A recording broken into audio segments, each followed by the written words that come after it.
Hello and welcome to a very special Valentine's Day edition of the Three Donkeys podcast. I'm joined by two lovers themselves, my fellow donks, Peter Jennings, Jonathan Bales. Peter, what's going on? Well, Valentine's Day last year, I made probably the biggest blunder I've made with my wife since getting married. I talked about on a podcast that she ended up listening to. I can't remember which one, about how I was going to do big things for my wife since it's our first Valentine's Day together, being married. And we went out to dinner. I didn't do anything special. Got her a card, promised her a puppy, and didn't deliver on the puppy. And I've gotten shit every day since. So Valentine's Day podcast, not so good for me. But Bales, how you doing? Good. I remember that. I thought that puppy was coming. That was like a. we had aspirations. I remember I was excited about that puppy. Yeah, we had aspirations of a house, whatever, the whole cliche, the dog, then kids on the road, kids down the line. And I'm trying to push that back as much as I can. So yeah, that's what's happened. No, I'm doing well. Just getting back into the swing of things at home. We were in LA this past week and definitely good. And love to travel. I think it breaks things up and it is good to travel. I personally just don't find that I'm as efficient when I'm traveling, certainly during the act of traveling, like on planes and stuff, but even just outside of my house. The past few months, probably since like September, actually, I have been working in bed, and I just go through the phases where like I work in bed and then for months I'll work on the couch or here at my desk or whatever. But I'm always most efficient at home. So what do you guys think about that? Are you able to work on the road really well? And do you find that it's no matter what, you're always better at home, or are you better when you go into like an office setting type of thing? Let me jump in here first. Me and Bales last year, I don't know, what was that? Maybe June or so. We got a WeWork. For those guys that don't know what WeWork is, it's like a communal office type deal. We got two desks next to each other. We were going to go to the gym. We're going to play racquetball. We're going to lift. We're going to go to the office. And over the course of the next 6 months, Bales came to the WeWork office roughly 2 times. And I know what you're thinking. Hashtag how rich, because the WeWork is not cheap. It's like $400 a month. And Bales went a total of 2 times. So, of course, after all this, Bales comes to the forefront and says he prefers to work in bed. Hashtag regular employee life. So to answer your question, for me, I'm way more efficient at home. Like people say, it's like, I can't work from home. It's too distracting. I'll just, go lie down and go to bed or whatever, go do something else. Like when I'm most efficient is when I'm at home. I have like such little distractions here. All my stuff is here that I need. I prefer to work at home. The WeWork I got because like for those guys that have kids, like you got to realize that even if the kid understands that you work from home or whatever, like all he wants to do is be with me. And like the kid's like, Daddy, come play with me. Daddy, come take me to the potty. Daddy, come wipe me. Whatever it is, you know what I mean? You got to do it, right? Like I can't say no to that. So when he's here now, I can't be working at all. So anytime that I have stuff to do and I know my kid or kids are going to be here, I go to the WeWork. And it's really the WeWork. I'm almost as efficient there, but it's somewhat distracting. Like there's dudes like asking me questions there. Like they want to chat, like part of the WeWork thing is like networking, and networking is probably my least favorite thing in the world. So these guys are like, hey, what do you do? And I have to be like, well, it's kind of hard to explain exactly. So but I like going to the WeWork, but not as much as I like working from home. And yeah, when I'm traveling, I don't work nearly as well, just because like the internet situation, computer situation, it's just a disaster. But you guys travel for work way more than me. What do you think, Pete? Well, when the guys ask what you do you tell them you have podcasts talking about masturbation and guessing dick sizes? Because that's a really good icebreaker for meeting guys. They're going to be fascinated with your line of work. Yeah, and especially like the stuff I talk about on the solo pod too for the Edge, they would really be fascinated. But I also don't want to tell them that like I talk about sports, because then then they start asking me a bazillion questions about sports and they want me to give them like lineups and stuff, and I'm like, nah, I don't. I wish I could. I don't have the answers. So What do yeah. you say? When people ask me what I do, I Yeah. usually depends on like how old they are. I just like read the situation. If I think that maybe they play on DK or whatever, I'll say that like I have a sponsorship deal with DraftKings or whatever. But yeah, for older people, I just say that I work on like predicting how sports will happen. And if you were just like fancy terms like analytics and predictive and terms like that, older people usually like leave you alone. Yeah. I usually just say blogger, and then people like they feel sorry for you. Like they feel so bad for you, they just don't even ask. They're like, "Oh, okay." They're like, here's some ramen. Yeah. I'm so sorry. You're a blogger. By the way, I was at the WeWork at least 4 times, and I stopped going. We started because we were going to the gym so much to play racquetball and lift, and then you broke your fingers. So yeah, that's really on you. Yeah, it's really on Dr. Wang. Delayed recovery. Dr. Wang really let Bales down. In terms of travel for me, I think it can be really energizing at times.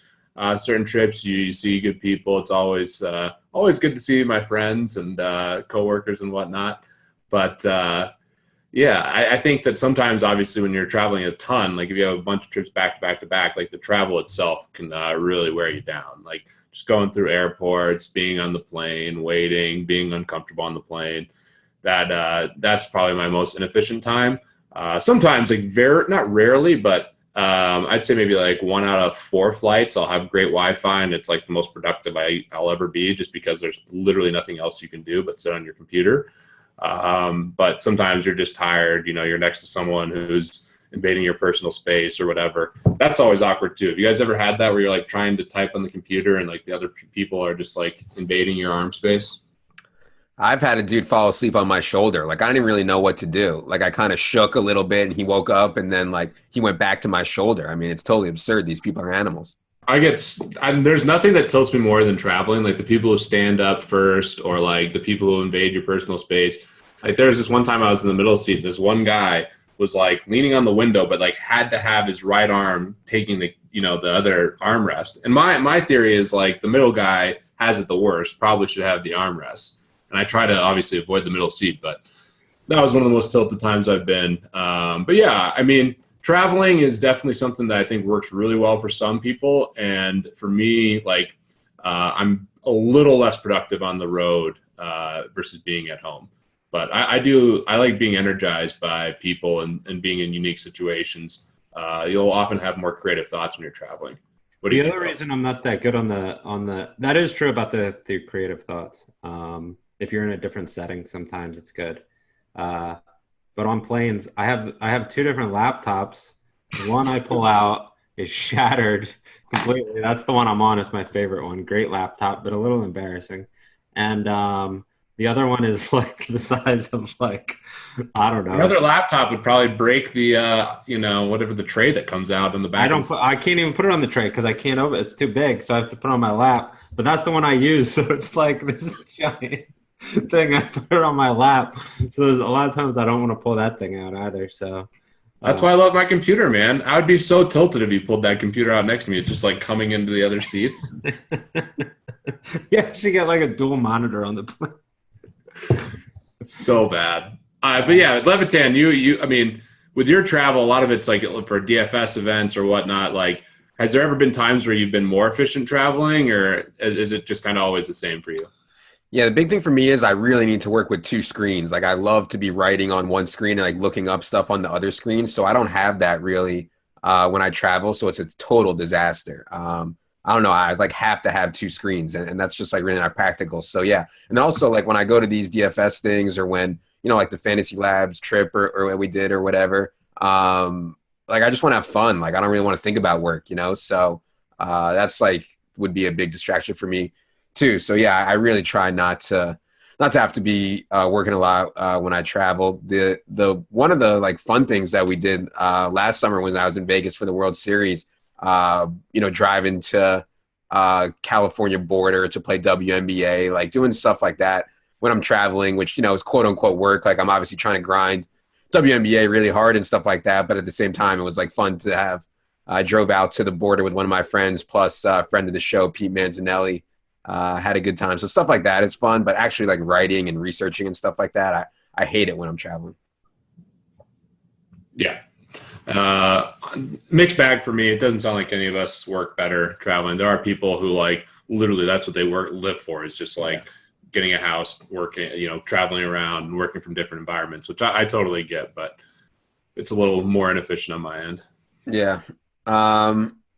Any Valentine's Day plans, boys? The people need advice. I think Valentine's Day is really tough, man, because you don't want to be too cliche, right? You show up with like 12 roses and chocolate and you're an asshole because you just saw that in a movie and it's so cliche, right? But then you try to go outside the box and you can really get something dangerous. The best thing I ever did for Valentine's Day was we went to got tickets to something called an aphrodisiac cooking class. So you show up to this cooking class and they cook all these things like in the shapes of dicks and vaginas. So you cook like oysters and you cook like eggplant and like all these like phallic stuff, and they show you how to cook it and make it taste good. And then you eat it and it's supposed to like be super sensual. So like experience stuff like that, I think is really cool. I don't want to be the guy that just gets flowers and roses, but I'm drawing slim here. Are there any ideas out there? I like going to comedy clubs on Valentine's Day or around that. And the other move for sure, which is like the one thing I don't have a great advice on like what to do. What not to do is go out for dinner on Valentine's Day. Like my wife and I were talking about, it's total amateur hour. Like the people who go out on Valentine's Day, like they have no idea what they're doing. It's just so annoying.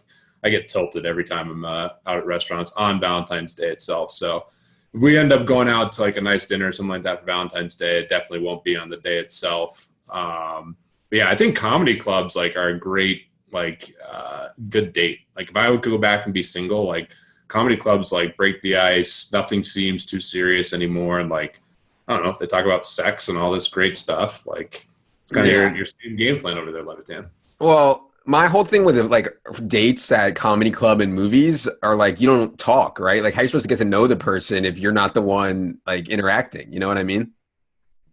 Yeah, that's a fair point. But you don't normally get drinks afterwards, and it's something funny to talk about. And it just like for me, when I'm out with like my friends or whatever, and my wife, like it always just makes things like obviously it's not like too serious with my wife now, but I've noticed that with other like dating couples, they have like a great time. Bales, any presents?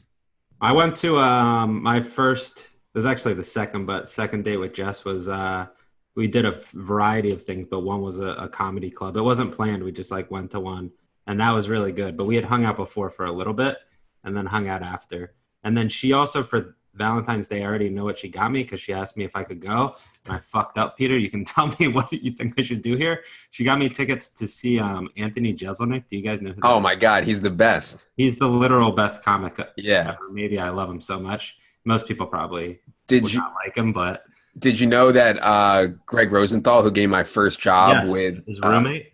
yeah, he's like his best friend. Yeah, it's unbelievable. Yeah, isn't that such a weird pairing? Yeah, I found it out like somewhat recently. I was like shocked. Yeah. I saw Anthony tweet about it or something. Yeah. What the fuck? I saw Jeselnik at here in Philly maybe like 2 or 3 years ago. I mean, he was saying the most fucked up stuff ever. Like to the point where like I don't like I thought it was hilarious, but I could see how even like his fans were offended. Like it was so absurd what he was saying. It was amazing. But yeah, so why wouldn't you want to go?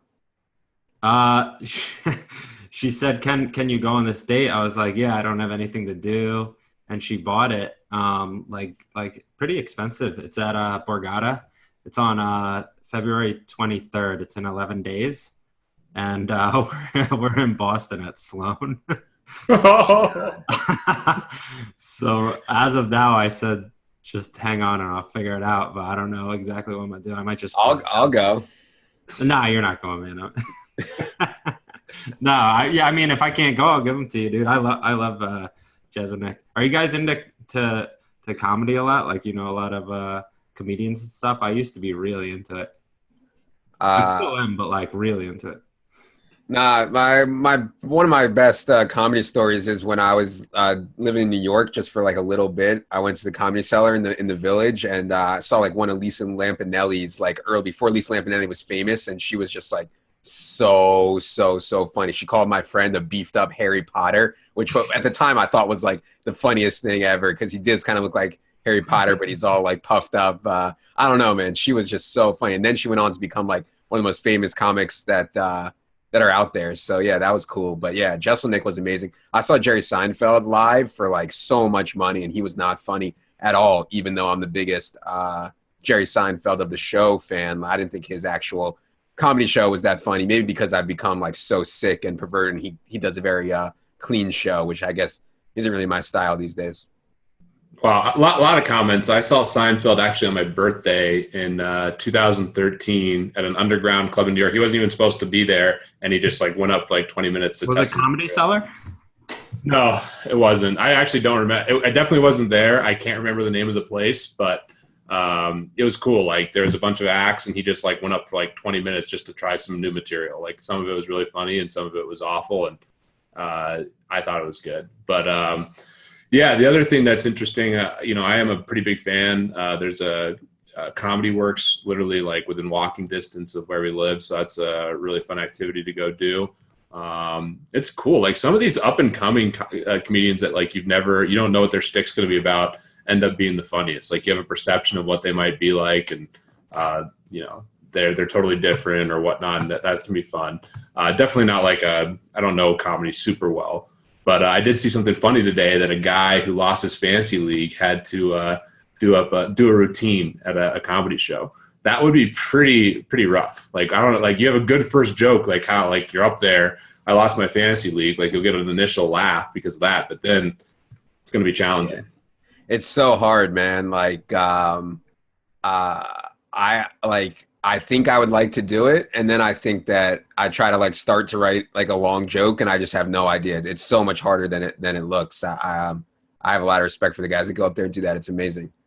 All right, We know well, you talk about dicks and masturbation if you got up there. well, that's a winner, right? Like, believe me, I know it's a winner. You got to talk about sex. You got to talk about dicks, masturbation. That's what gets ratings, dude. Yeah.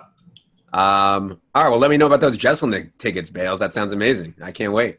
Bales, you're in quite the predicament. I think Sloan might be pretty important. Yeah. Obama's speaking. I mean, man. It's Friday night though. I can fly down for the night, right? I think that's pretty simple. What, Boston to AC and back? Yeah, I guess. But do I even need to go back on Saturday? I can if I need to, but I don't think it's that. Maybe not. Maybe not. Yeah, well, if you're going down there, you can't like see the show and then bail out on her on Valentine's Day present. You got to stay the night at least. Yeah, I mean, yeah, I'll stay there. Yeah, of course. Stay there. All right. We didn't have too many other good ideas for today. Nothing really going on in crypto. DFS is kind of slow right now, hitting the All-Star break. Peter, real quick, are you going to grind on the All-Star break?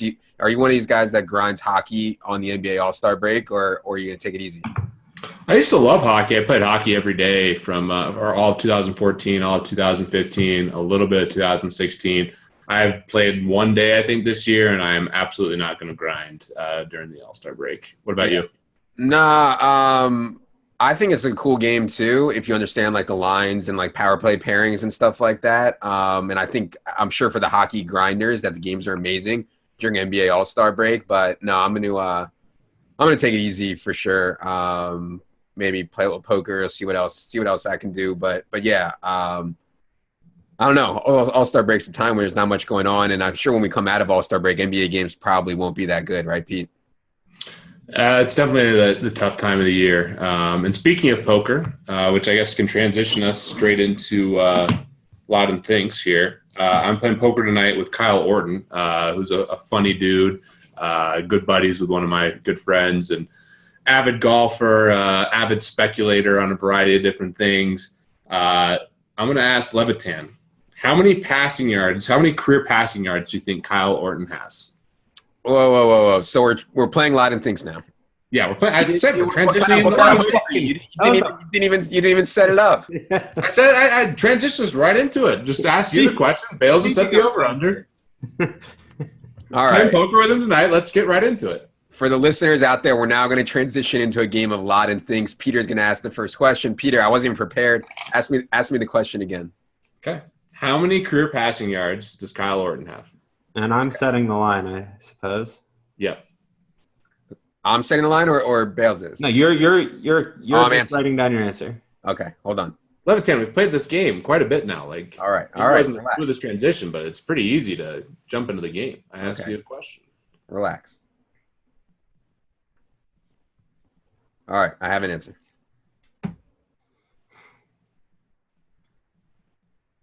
$20,000 yards. Ooh. I think he threw for 4,000 yards one time. Now, Levitan is a pretty avid follower. He definitely had a lot of years of the Bears, a couple years of the Broncos. I'm going to say over. No, it's probably a bad answer. I said 14,000, but Oh, that's terrible. yeah, I don't. He had What's the answer on that one? He had a 4,000 yard season.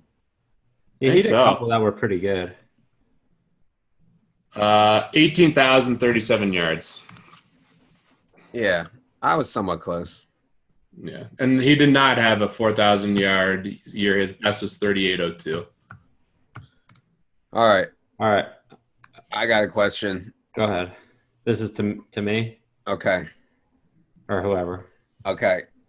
To Bales, what percent of married couples in the United States will have intercourse on Valentine's Day?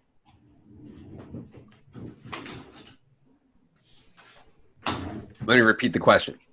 What percent of married couples in the United States? From midnight to midnight? No. The night, if it's after midnight, it's okay. Before bed on Valentine's Day. What percent of married couples in the United States are having intercourse on Valentine's Day before bed?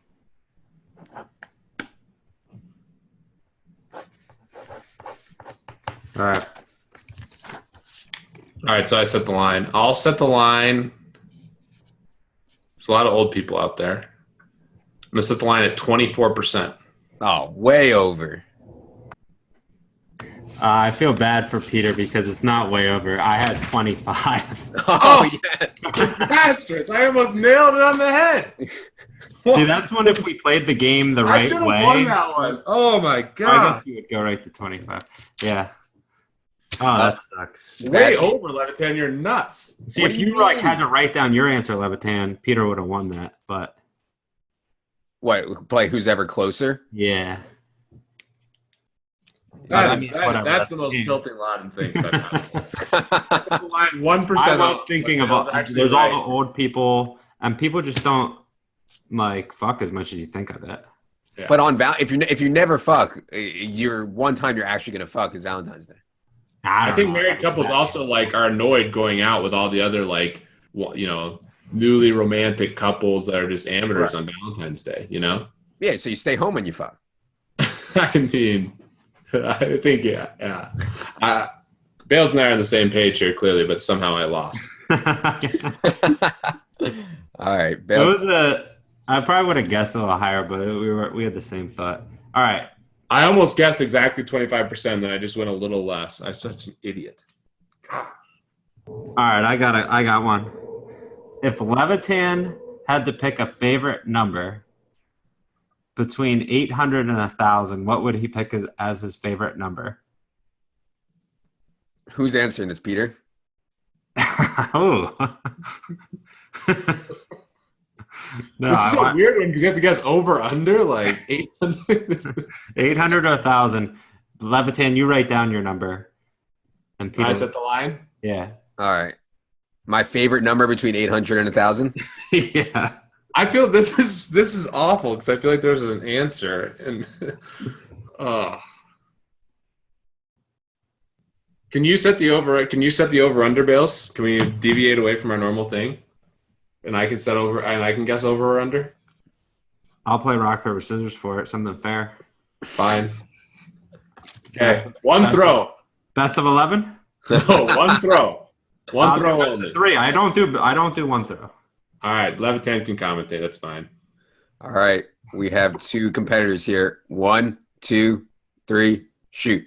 Wait, whoa. You're saying What? We need to draw everything. All right.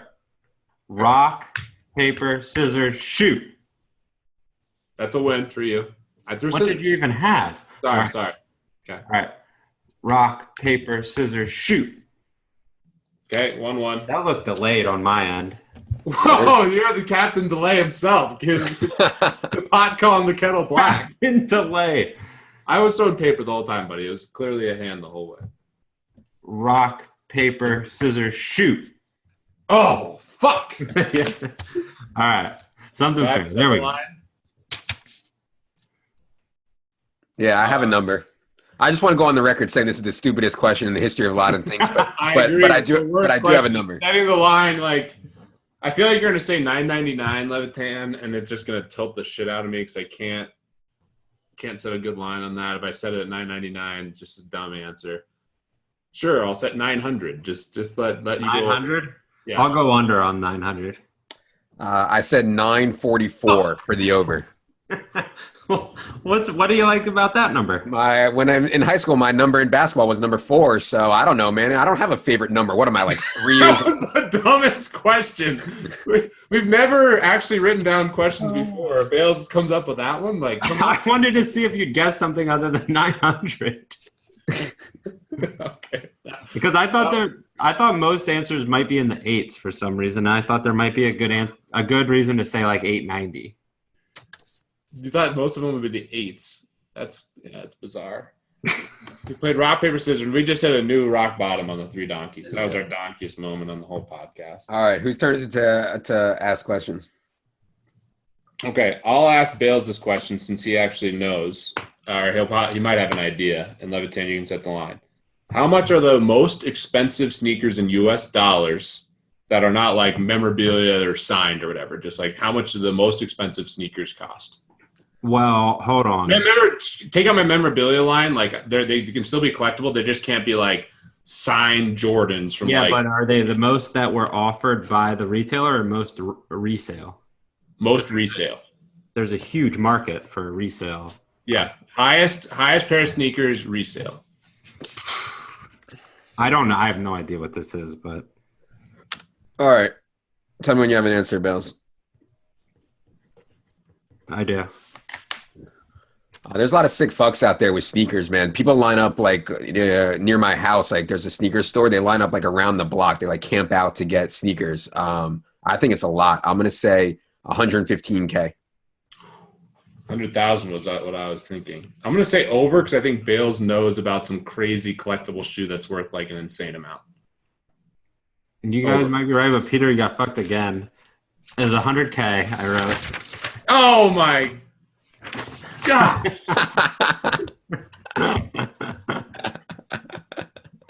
Wow, it's sick. This is awesome. I'm about to play poker in an hour or two, and I'm already on just mega tilt. All right, my turn to ask a question. Yeah, I think you asked Peter. Okay. What percent of American males between the age of 50 and 100 hold any crypto whatsoever? What percentage of American males between the age of 50 and 100 hold any crypto whatsoever? It's 50 and older, right? Yep. Okay, I got a number.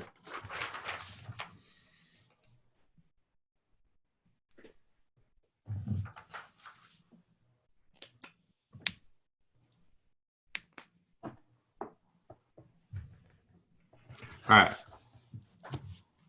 1.25%. I was going to say like 6%, so I'll say over.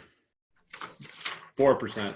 Yes. 4%. I'm running so pure in this game right now. This is amazing. It's just we thought we had found a fish, and he set us up the whole time just to crush us. God damn it. Who's asking a question now? You are, right, Bills? Me to you, I guess, right? I just answered one. Yeah, I know, but that's the way it goes, I think. Okay, sure.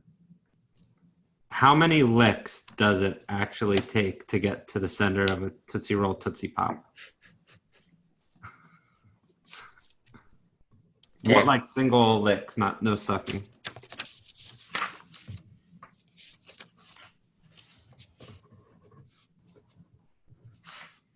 Okay, I got it.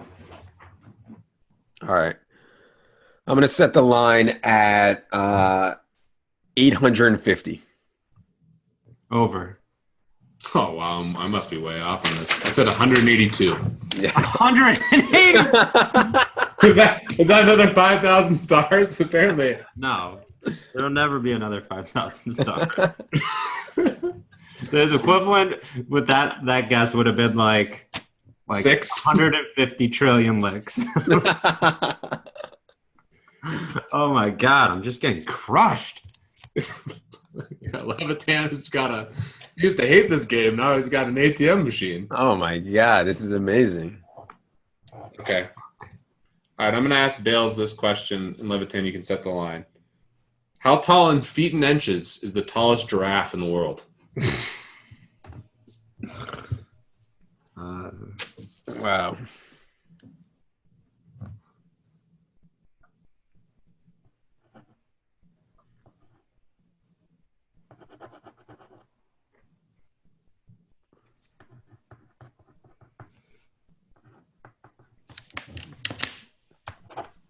All right. All right. I'm going to set the line at 27 feet, 4 inches. Over. It was over 35 feet, 0 inches because we don't actually know. I'm very curious what the actual answer is to that. Wow, I took an L. Yeah. Scott, make sure to get that one right on this one. I'll give it All right, my turn to ask a question. The world's tallest giraffe in the British Zoo is only 19 feet. Bill's and I was thinking 30-some feet, too. We could be way off. All right, you ask a question, Levitan. All right. How much money in not in assets, in like liquid, how much liquid money does Dan Bilzerian actually have to his name? Who's answering it? I think it's Peter's turn to answer my question, right? I think I answered your other one with maybe not. I've answered a couple recently. I've answered 3. How many of you guys answered? 2 for me. I'm trying to think if I've answered 2 or 3. I think it's your turn, Peter, and then the next one I asked Levitan. Okay, that's fine. So I answer the question? Yeah. How much money in liquid does Dan Bilzerian actually have? And not like anything that would be like coming to him like in his personal 100% in his control right this second, right? Correct. Yeah, and that not in like his houses and stuff like that. Just this liquid.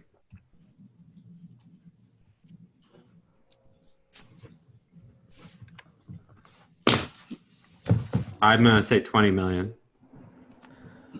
A lot of people make fun of Bilzerian. They think he's a joke. I actually think he does have a lot of money, and I actually think he did win a lot playing poker, even though he's not that good, obviously. I think he just got in these crazy games in California and actually did win a ton, so I'm going to say over.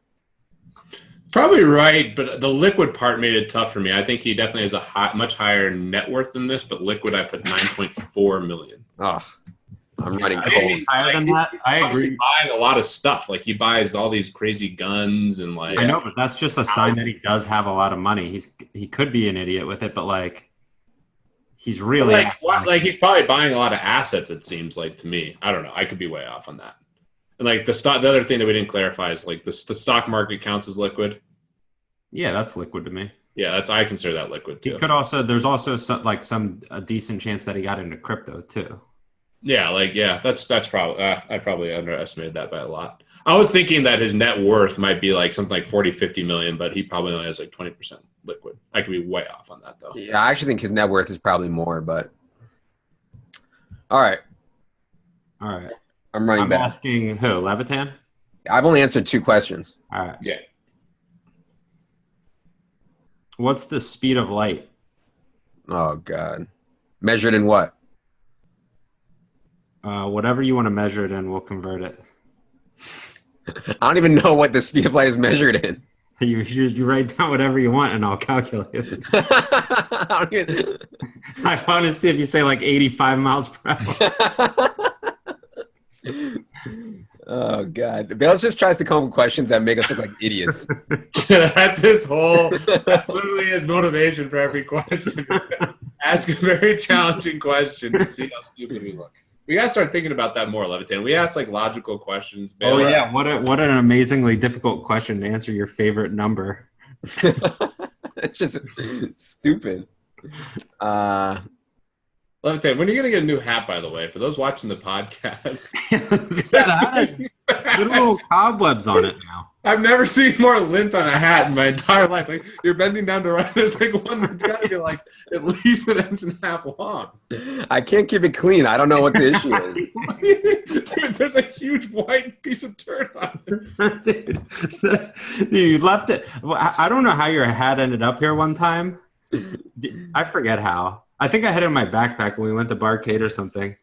But we were like drunk and I fell asleep, and then I woke up and the hat was next to me on the couch. And I'm like, what the fuck is this? Dude, like one of the pieces, like take the thing, like how do you look at that and be like, oh yeah, I'm gonna throw this thing on my head. All right, I have an answer. Whatever. All right. You guessed this time, Bale, since I guessed last time with Levitan. You said the whatever. I'm gonna say that.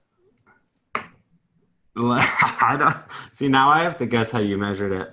The actual answer is that it's measured in miles, miles or kilometers per second. But I'm gonna say that you said just 5 million miles per hour.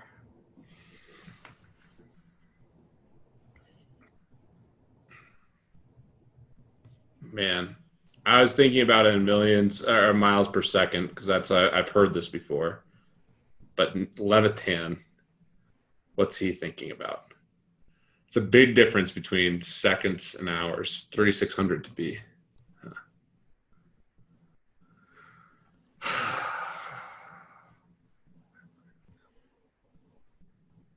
I'll say over. I said 1 trillion miles per hour. Yes. Yes. I was just thinking that you didn't want to go low to have a 5,000 stars. Well, I believe the answer, I could be wrong. I think the answer is 179,000 miles per second. So that would be 11.8 million per minute. I'm seeing 299. 709 million. You're not that close, but 709 million per hour, I think. Yeah, it's way over. I'm seeing 299,792,000. I believe that's kilometers per second. 300,000 kilometers per second. Is that right? Yeah, because mine's meters, but it's 300 million. So we're just going to embarrass ourselves with all this math here. Whatever.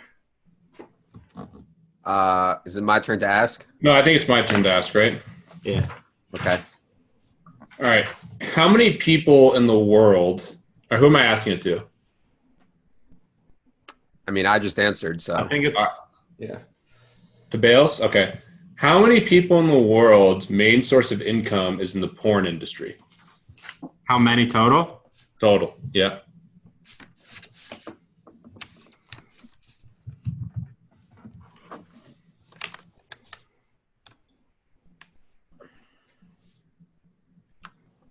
All right, tell me when you're ready. I'm ready. I'm going to set the line at 4 million people.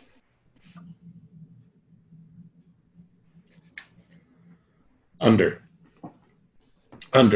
I said over. I said 20 million. All right. Takes a lot of people to make a porn. Yeah, it's more than just the actors. All right, I have a question. Who am I asking? I think Bales. Or I can answer this one. It's fine. All right, for Peter, how many businesses is Mark Cuban currently invested in? how many different businesses is Mark Cuban, a friend of the show, obviously, how many different businesses is Mark Cuban currently invested in?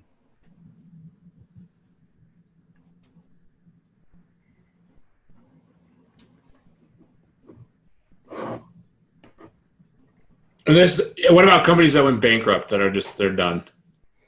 No, he needs to have an active investment in them. Okay. All right, got a number. 250. I watch a lot of Shark Tank. I think it has to be over. I don't know what Peter thinks, but I'll say he thinks over. I think it's over. 625. Yeah. 500 came to mind, and then I was like, man, he's got a lot. Yeah. He's firing all the time. Like he's just. He was firing hard on Shark Tank last. Yeah, but you know that most of those fall through. The Shark Tank ones do fall through, but like he's constantly on the prowl. And the other thing, like he's known for being an investor, so he just gets inundated with all these things all the time. So I think maybe you're right. Have we heard his thoughts on the acquisition, on the move to the Action Network? Yeah, I mean he had a great quote that was in our press release, and he's excited about it, and Mark is still got the same deal as any of us, so he's invested in Action, and he's definitely excited about the space, and I think happy for us, and wants us to continue to make more money. Yeah, I wonder. I bet he's trying to get it. Go ahead, Peter. Sorry. Oh, I was just to say that's his. Yeah, he's been a dream investor, and he sent us back a hilarious email after we talked about, gave us obviously a great quote, and there was a serious element about the deal, but then once it was closed and everything was all good, and we talked through it, he just was like, "Great, go make us some more money." I bet he wants more exposure to sports betting. I feel like that's something he'd be bullish on. I think obviously he has some with Action Network, but I bet he's like somehow trying to get more exposure to sports betting. What do you think? I mean, the NBA is clearly very behind sports betting, and I think he's a big fan of Adam Silver, and I think obviously the owners, if Adam Silver is behind it in a big way, the owners are behind it in a big way. So yeah, I absolutely agree. Dude, I love Adam Silver. I love the NBA. I can't believe what they're trying to do with this 1% integrity fee. It's tilting me. Like the amount of people that don't understand the difference between handle and profit from a sports book is just like tilting me so bad. Like you could take $1 million in handle and your expectation on that $1 million is like 4% or something like that. People think that the revenue of running a sports book or whatever is way higher than it is. And like these leagues should be getting paid by the at least should be paying the sports books. It shouldn't be the other way around. Like people watch the Jaguars, or maybe Jaguars is a bad example now, but people watch the Titans play the Cardinals or whatever because they're betting on the games. Like let's just be honest, it's the reason that your sport is popular, fantasy and sports. And like the other thing that tilts me about the integrity thing is by having this, there's more integrity. By having it above ground, there's more integrity. All the shady stuff goes on when everything's underground. The people that catch the people throwing games are the guys in Vegas seeing like irregular action and all that. So I don't know, man. Had to get that off my chest. I'm so tilted. But usually Adam Silver in the NBA is really on it and understands what's going on with fantasy and gambling. So that could be a starting point too. I mean, they know that they're early. They know that they're being big proponents of sports betting, and it's a negotiation too. So who knows? I'm sure. I would bet that Adam Silver does understand the how books and stuff make money, and they do actually know what's going on, and will do something that's sustainable for betting. If I had to guess, just because he's so sharp, and they want to get as much money as they can without ruining the business model, I would think. Yeah. It's very clear they did a ton of research, and obviously they know the distinction. But they're going to start the negotiations as high as possible. They say, okay, it can't be handle, and they have a much higher starting point to go with revenue. So I think it makes a ton of sense from their end to start super high, and they obviously have a lot of influence and a lot of leverage relatively. So I hopefully it will come to fruition. I'm just happy that they're pushing so hard for it. But yeah, I agree with you completely, Levitan. People make the argument that, once you legalize it, there's going to be all this, people are going to be throwing games left and right, and it's going to make it's going to compromise the integrity. And I think it's the exact opposite, like you said. Like more resources and the more people they have making sure that the games are being bet, normally, the better. I think it'll actually bring a lot more integrity to the games. Yeah, I mean, you can spot a fixed game a mile away when you're taking bets legally on it. It's all the shady stuff underground where it's harder to spot. All right, more Lodden Thinks. Are we good? One more round. We got to pause. I forgot my mom's dropping something off. Okay. Hello. Okay. I guess we just go on with the podcast. I assume he meant he wants to cut the podcast. No, I think that this is part of it. His mom. If we already didn't have the most unprofessional podcast, we've now clinched. No, we're bleeping that out. She's dropping off birthday stuff. I totally forgot. She said. I didn't stop anything. Brian, don't cut this. Definitely cut it. All right, here we go. Well, I think I needed to ask one more. I think. I'm all right. I'm just on mega tilt, losing all my money in DFS. I've only answered 3 times. All right, I've answered 5. Yeah. All right. Levitan. How many total times? How many total times did anyone in China fart today?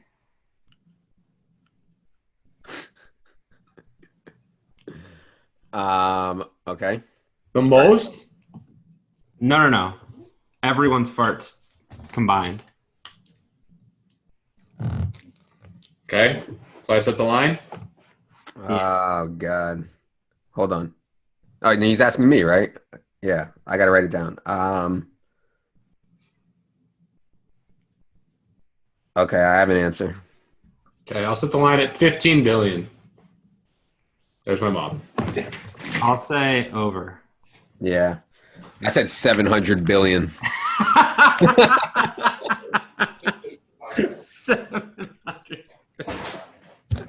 I mean, last time you guys were talking about how people fart 100 times in a day. Oh, you idiot. Wrong. It's just I'm so tilted about this because we looked it up. It was 14 times a day. 14 times. I was going for that, and I was guessing like that you might think that there's I don't know how many billion, a billion. Oh my God! What'd you say, Levitan? 700 billion. No. This is so bad. If they farted as much as us, it would have been in the trillions. You said 7 was the other answer before, and how many times in a day? You had 100 billion people. I never heard the right answer. I didn't hear you guys give the right answer. I thought I said it on the last show 14 times. Oh my God. I don't think that's right though. That must be self-reported farts. Yeah, I mean, I got a lot of crap on the podcast. You know. Have you guys ever been home alone at working and you just like smell a fart and you're like, well, what the fuck? Like, who could that have been? I didn't fart. Where is this podcast going? It could be your dog. No. It wasn't. There's a big difference between dog fart and human fart. Anyway, I haven't experienced that. Just wondering if you guys did. Anyway, I was just wondering, but I've never experienced that myself. For a friend. Oh, God. All right. Should we end this? All right, we'll end in a DFS one, and this will be the last question. I'll ask it to, who should I ask it to, Bales or Levitan? I've still only answered 4, so. I'll ask it to you, Levitan. I'm going to ask it a different way. How many people who play DFS can dunk a basketball? What do you define? Normal hoop. Define play DFS. Have played DFS. Ever? Anyone who's ever played in a contest? Yep, anyone who's ever played in a contest. How about this? Actually, let's do it this way. Have played at least 10 contests. 10 contests.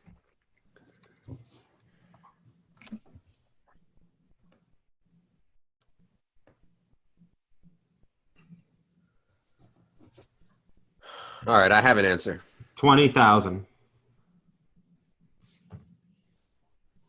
Levitan thinks like we're all so unathletic. He's thinking about himself. I'm going to say under that number. Yeah, I said 2,000.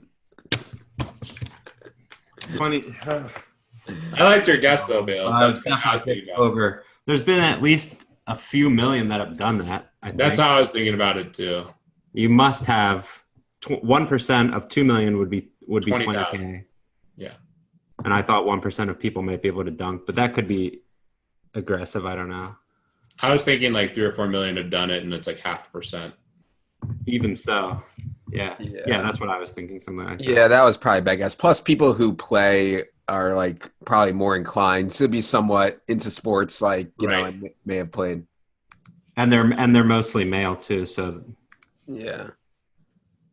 I was a bad guess by me. All Level right, 10, you cleaned us out. yeah, Lodden Thinks your new favorite game. best game ever. I don't have to do anything anymore. I'm not gonna play any poker tomorrow, and I'm not gonna do anything. I'm just gonna collect my Lodden Thinks winnings. All right.